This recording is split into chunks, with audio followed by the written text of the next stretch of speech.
Hello students, आज आपके notes हैं क्लास 9th के चैप्टर नंबर फर्स्ट के।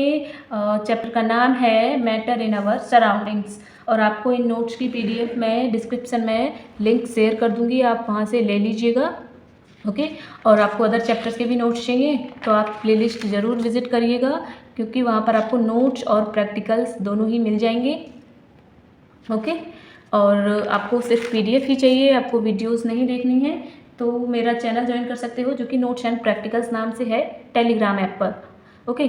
और ये जो वीडियो है मैं नोट्स की एक्सप्लेनेशन के लिए बना रही हूँ। अगर आपको कोई प्रॉब्लम आती है नोट्स में तो आप वीडियो देखकर समझ सकते हैं।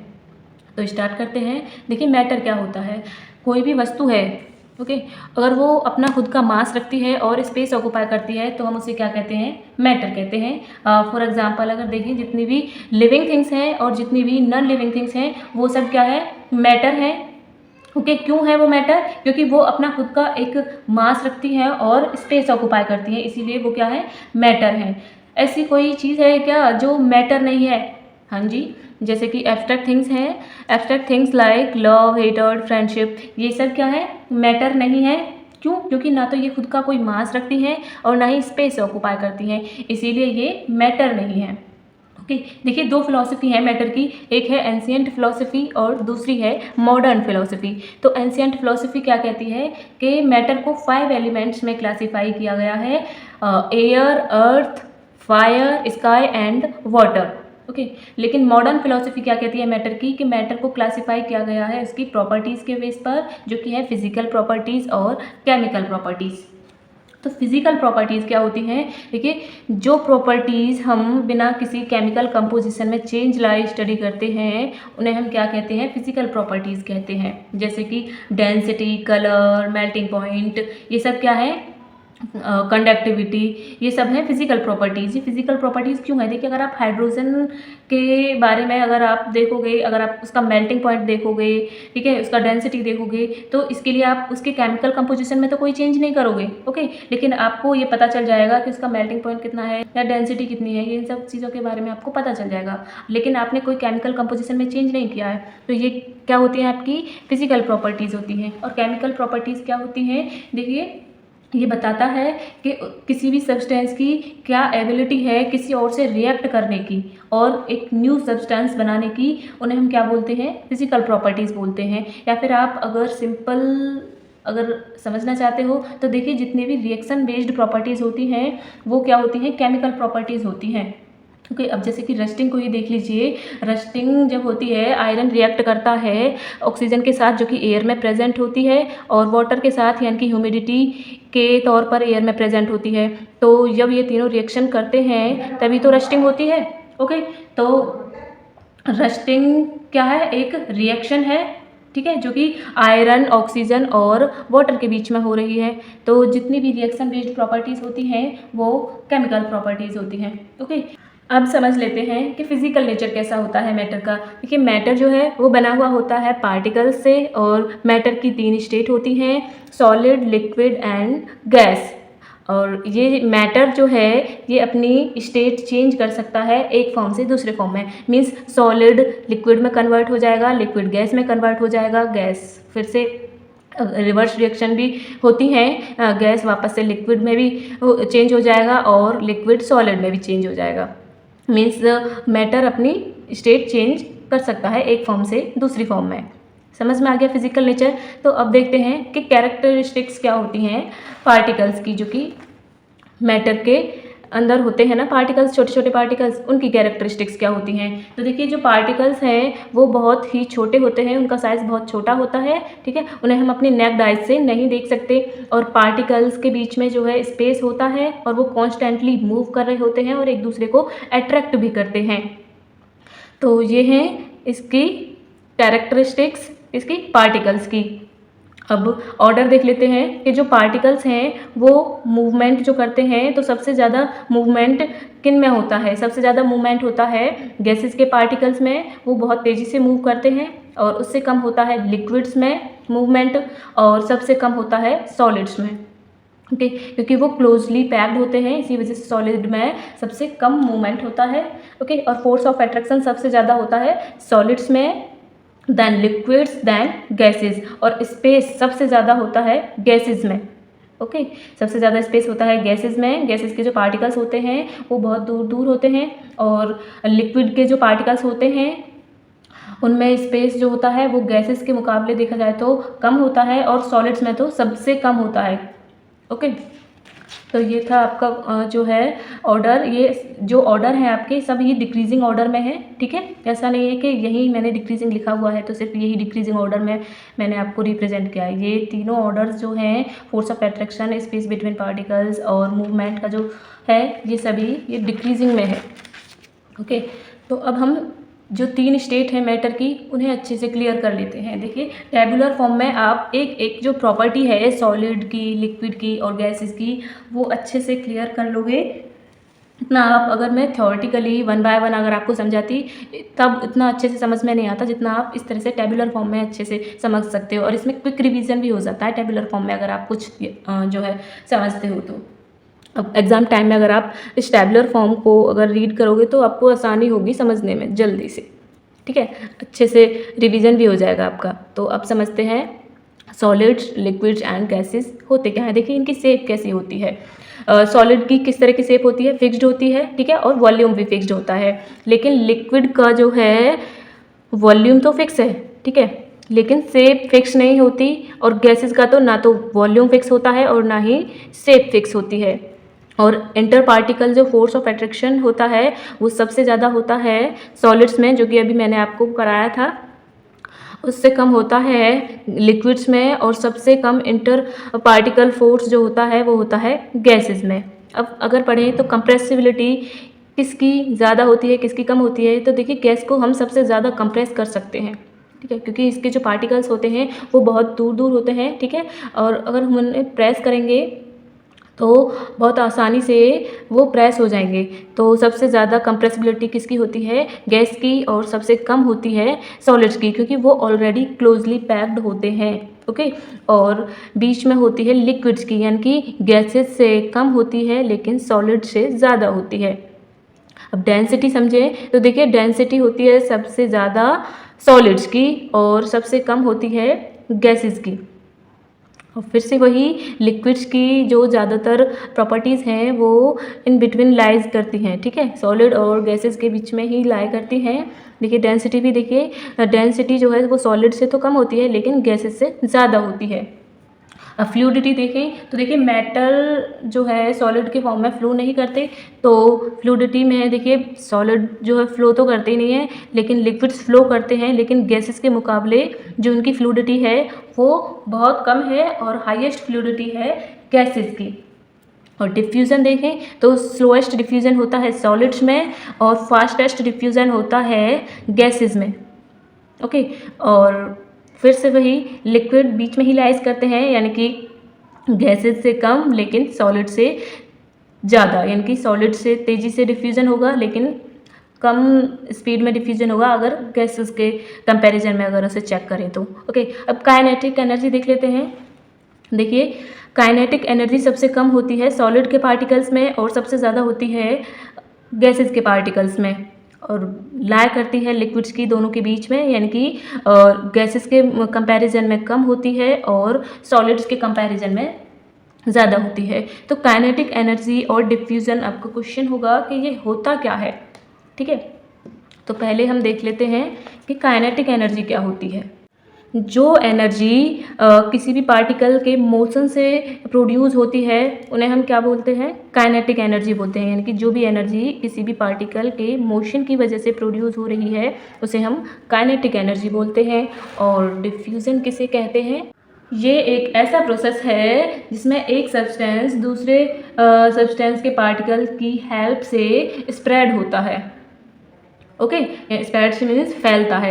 एक सब्सटेंस के जो पार्टिकल हैं वो दूसरे सब्सटेंस के पार्टिकल्स की हेल्प से फैलते हैं, तो उसे हम क्या बोलते हैं, डिफ्यूज़न कहते हैं। अब हम समझेंगे कि जो फिज़िकल स्टेट है मैटर की वो किसकी वजह से प्रभावित होती हैं। देखिए, दो ही चीज़ें हैं जिनकी वजह से मैटर की जो स्टेट है वो चेंज होती है, यानी कि वो प्रभावित होती है। तो फर्स्ट है कि अगर हम टेम्परेचर चेंज करें तो अफेक्ट पड़ेगा मैटर की स्टेट पर। तो सॉलिड से लिक्विड में कन्वर्ट होगा, लिक्विड से गैस में कन्वर्ट होगा। कब होगा? जब हम टेम्परेचर को इंक्रीज़ करेंगे। टेम्परेचर को इंक्रीज़ करने पर क्या होती है? मैटर की जो स्टेट है वो चेंज होती है। तो फर्स्ट पॉइंट है मेल्टिंग पॉइंट। एटमॉस्फेरिक प्रेशर पर जितना टेम्परेचर हमें चाहिए किसी भी सॉलिड को लिक्विड में कन्वर्ट करने के लिए, उसे हम क्या कहते हैं? मेल्टिंग पॉइंट कहते हैं। तो एक टर्म है लेटेंट हीट ऑफ फ्यूज़न, ठीक है। तो जितनी एनर्जी हमें 1 kg सॉलिड को लिक्विड में कन्वर्ट करने के लिए चाहिए, ठीक है, और कंडीशन क्या है उसके लिए कि वो एटमॉस्फेरिक प्रेशर पर होना चाहिए प्रोसेस, तो उसे हम क्या बोलते हैं? लेटेंट हीट ऑफ फ्यूज़न बोलते हैं। और सेकंड टर्म है कि बॉइलिंग पॉइंट किसे कहते हैं, क्योंकि बॉइलिंग पॉइंट से भी जो मैटर की जो स्टेट है वो चेंज होती है। तो देखिए जितना टेम्परेचर, ये सब जो प्रोसेस है यानी कि बॉइलिंग पॉइंट और मेल्टिंग पॉइंट जो भी हम देखते हैं, उसके लिए एक कंडीशन है कि वो एटमॉस्फेरिक प्रेशर में होना चाहिए, ठीक है। वो सारा जो प्रोसेस है हीट देने का वो एटमॉस्फेरिक प्रेशर में होना चाहिए। तो जितना भी टेम्परेचर हम देते हैं किसी भी लिक्विड को वेपर में कन्वर्ट होने के लिए और एटमॉस्फेरिक प्रेशर पर, उसे हम बोलते हैं बॉइलिंग पॉइंट। तो बॉइलिंग पॉइंट के अंडर में एक टर्म आती है latent heat of vaporisation. Means जितना अमाउंट जो है हीट का हम देते हैं किसी भी 1 किलोग्राम लिक्विड को, ठीक है, 1 kg लिक्विड को हम जितना अमाउंट ऑफ एनर्जी देंगे उसे कन्वर्ट करने के लिए गैसियस स्टेट में, उसे हम क्या बोलते हैं? Latent heat of vaporisation. तो ये जो लेटेंट हीट ऑफ फ्यूज़न और लेटेंट हीट ऑफ वेपोराइजेशन है, ये टाइप्स हैं लेटेंट हीट के, क्योंकि आपको लेटेंट हीट ऑफ फ्यूज़न समझ में आ गया, लेटेंट हीट ऑफ वेपोराइजेशन समझ में आ गया, लेकिन आपको ये समझ में नहीं आया होगा कि लेटेंट हीट क्या होता है। तो देखिए वो भी क्लियर कर लेते हैं। देखिए लेटेंट हीट क्या होता है? जितनी भी एनर्जी आप अप्लाई करते हो किसी भी मैटर की स्टेट को चेंज करने के लिए, उसे हम क्या बोलते हैं? लेटेंट हीट बोलते हैं। और ये लेटेंट हीट ऑफ फ्यूज़न और लेटेंट हीट ऑफ वेपोराइजेशन इसी के टाइप्स हैं। ओके, तो अब आपको समझ में आ गया होगा लेटेंट हीट क्या होता है। तो एक स्टेट देख लेते हैं। देखिए सॉलिड स्टेट को अगर हम हीट करेंगे तो हमें लिक्विड स्टेट मिलेगा, और लिक्विड स्टेट को और ज़्यादा हीट करेंगे तो हमें गैसियस स्टेट मिलेगा, ठीक है। अगर इसी को अगर हम रिवर्स स्टडी करें तो देखिए अगर हम कूल करते हैं गैसियस स्टेट को तो हमें क्या मिलेगा? लिक्विड स्टेट, और फिर से कूलिंग करने पर हमें मिल जाएगा सॉलिड स्टेट। तो कुछ 2 पॉइंट हैं। तो देखिए मेल्टिंग पॉइंट जो है वाटर का वो क्या होता है? 0 डिग्री सेल्सियस, और बॉइलिंग पॉइंट क्या होता है वाटर का? वो है 100 डिग्री सेल्सियस। और टेम्परेचर की इफेक्ट से थर्ड पॉइंट है, देखिए फर्स्ट था मेल्टिंग पॉइंट, सेकंड था बॉइलिंग पॉइंट, और थर्ड है सब्लिमेशन। और सब्लिमेशन का ही अपोजिट है डिपोजिशन। देखिए सॉलिड स्टेट से गैसियस स्टेट में डायरेक्ट कन्वर्ट होता है कोई भी सब्सटेंस अगर बिना लिक्विड स्टेट में आए हुए, तो हम उसे क्या कहते हैं? सब्लिमेशन कहते हैं, ठीक है। अगर कोई भी सॉलिड डायरेक्टली चेंज हो रहा है वेपर यानी कि गैसियस स्टेट में उसे हीट करने पर, ठीक है, लेकिन वो लिक्विड में चेंज नहीं हुआ है, ठीक है, सॉलिड से डायरेक्ट गैसियस स्टेट में, तो हम उसे क्या बोलेंगे? सब्लिमेशन। और अगर इसी का अपोजिट कर दें यानी कि गैसियस स्टेट से सॉलिड स्टेट में, तो हम उसे क्या कहेंगे? डिपोजिशन। समझ में आ गया सब्लिमेशन क्या होता है और डिपोजिशन क्या होता है। तो देखिए कैम्फर जो कि कपूर है, ये सॉलिड स्टेट में होता है। जब हम इसे हीट करते हैं तो ये वेपर में कन्वर्ट हो जाता है। ओके, वेपर क्या है? यानी कि गैसियस स्टेट। और इसको अगर हम वापस से कूल करते हैं, ठीक है, इसका अगर कूलिंग करें तो हमें क्या मिल जाएगा? वापस से कैम्फर मिल जाएगा जो कि है सॉलिड स्टेट। तो सब्लिमेशन और डिपोजिशन अच्छे से क्लियर हो गया। अब देख लेते हैं कि जो सेकंड पॉइंट है यानी कि प्रेशर से क्या इफेक्ट पड़ता है मैटर पर, ठीक है, मैटर की जो स्टेट होती है उस पर प्रेशर से क्या इफेक्ट पड़ता है। देखिए जब भी हम प्रेशर को इंक्रीज़ करेंगे तो गैसेस के जो पार्टिकल्स हैं वो क्लोजली बाउंड होंगे यानी कि बहुत ज़्यादा क्लोज आएंगे। जैसे जैसे क्लोज आएंगे तो जो लिक्विड है, सॉरी, जो गैस है वो कन्वर्ट हो जाएगी लिक्विड में। ओके, जो गैस है वो कन्वर्ट हो जाएगी लिक्विड में। और एग्जांपल से अगर समझें तो देखिए आपके घर में एलपीजी गैस है जो कि कुकिंग के लिए एज अ फ्यूल यूज़ करते हैं।